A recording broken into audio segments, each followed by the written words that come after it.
Brazilian পালাইছিল, আপনি কেন পালান নাই? আমি পালাইনি, আমি ব্রাজিলকে ভালোবাসি। সেহেতু খেলা শেষে আমি এখনো আছি এই জায়গা। আমি অনেক সাহসী, কারণ ব্রাজিল সাপোর্ট করি।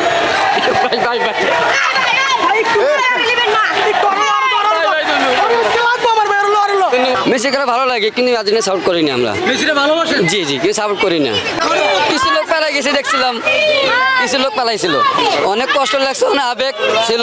কানাডা জিতবে, আর্জেন্টিনা হারবে, অত আশা নিয়েছিলাম। সে কানাডা জিততে পারো না, আগামী কলম্বিয়া উরুগুয়ে আছে, যে কোনো এক দল যাবে, সে আর্জেন্টিনা সেখানে হারবে ফাইনাল দিনে, ফাইনাল খেলার দিনে ইনশাল্লাহ। এখন ফাইনালেও কি আর্জেন্টিনার বিপক্ষেই থাকবেন? ইনশাল্লাহ ইনশাল্লাহ ইনশাল্লাহ। আমি কেমন সাহসী, আমি আমার জীবনের চেয়ে বেশি ভালোবাসি ব্রাজিল দলকে। আজকে কি বলবো, মানে এখন ওদেরকে যদি রোস্ট করবো, ওদের দিকে তাকাইলে মায়া লাগে, কেমন এতিমে লাগে, ঠিক আছে? ওরা মানে এতিমের উপর অত্যাচার হয়ে যাবে যদি ওদেরকে যদি এখন রোস্ট করতে যাই। ওরা একটা কানের নিচে দিয়ে ছেড়ে সরাই দাও। তো যাই হোক, কথা একটাই বলবো আমি, সেটা হচ্ছে আমাদের আর্জেন্টাইন সাপোর্টারদের উদ্দেশ্যে কোনো ছাড় হবে না, ঠিক আছে? কোনো ছাড় হবে না। ওনারা কিছু কিছু ব্রেনহীন ফুটবল সাপোর্টার আছে যারা মেসিকে রোস্ট করে, তাদের উদ্দেশ্যে বলি, ফুটবল থেকে মেসি কি পায় নাই বলেন? বার্সেলোনা থাকতে সব টপি সে ক্লাবের অর্জন করছে। আর্জেন্টিনা জাতীয় দলে কোপা, ওয়ার্ল্ড কাপ, ফিনালেসিমা সে কি অর্জন করে নাই? তো যারা মেসিকে রোস্ট করে তাদের উদ্দেশ্যে বলতেছি, তাদের হয়তো ব্রেন নাই, নয়তো তারা ফুটবল বুঝে নাই। যে এটা অসম্ভব ভালো লাগা, কারণ আর্জেন্টিনার যে কোনো একটা ম্যাচ আমাদের বাংলাদেশ একটা উৎসবমুখর পরিবেশ তৈরি করে। সেদিক থেকে আমরা সবসময় এনজয় করি, সেটা ফ্রেন্ডলি ম্যাচ হোক, কোপার ম্যাচ হোক বা ওয়ার্ল্ড কাপের ম্যাচ হোক, তাদের প্রতিটা ম্যাচ আমরা এনজয় করতেছি, অসম্ভব ভালো লাগতেছে।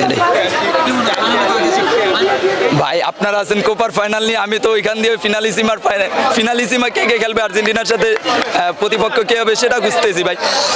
কোপা আমেরিকা হয়তো বা উরুগুয়ে একটা ভালো পজিশনে দেখা যাচ্ছে, ভালো খেলছে, কিন্তু তারা একটু ফিজিক্যাল ফুটবলটা বেশি খেলতেছে। তো আমরা আশা করি ম্যাচ বের করে নিয়ে আসবে ইনশাল্লাহ। Messi is god, say football complete করে ফেলছে, এখন ফাইনালে আশা করি আমরা ভালো করবে, কিন্তু খারাপ করলে যে আহামরি কিছু হয়ে যাবে এরকম কিছু না ভাই। মেসি ফুটবল কমপ্লিট করে ফেলছে ভাই, এটা নিয়ে আর কিছু বলার নেই।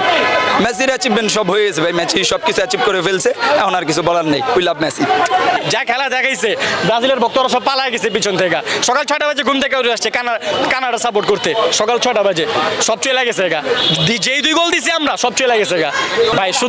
শুধু ব্রাজিলের বিপক্ষে জিতে নাই এখানে সাপোর্টার, এখানে শুধু কানাডা খেলে নাই ভাই, কানাডার রূপে খেলছে পর্তুগাল, ব্রাজিল, আরো বহু টিম।